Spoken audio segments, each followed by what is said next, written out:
En ce moment, le gaz se fait tailler des croupières parce que malheureusement, il n'est absolument pas compétitif. Donc, est-ce qu'on veut 30% d'énergie fossile, mais simplement du charbon?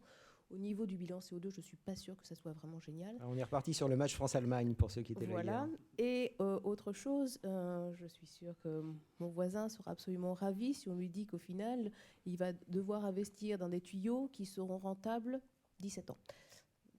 Durée d'investissement, c'est pas fantastique. 50 ans, oui. Voilà. Alors Thierry Trouvé peut-être et Thomas Porcher après. Non, Puis on passera aux autres je sujets. m'associe à ce que vient de dire Anne-Sophie.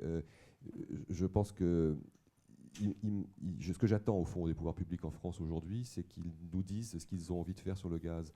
Et je suis persuadé que le gaz est un élément clé pour trouver des solutions intelligentes dans le domaine de la transition énergétique. Je veux dire par là, le gaz, il peut venir au secours des énergies électriques intermittentes grâce au power to gas. Que le gaz, demain, ça sera, je l'ai dit tout à l'heure, un gaz qui sera essentiellement d'origine renouvelable. Et ça, il faut y travailler.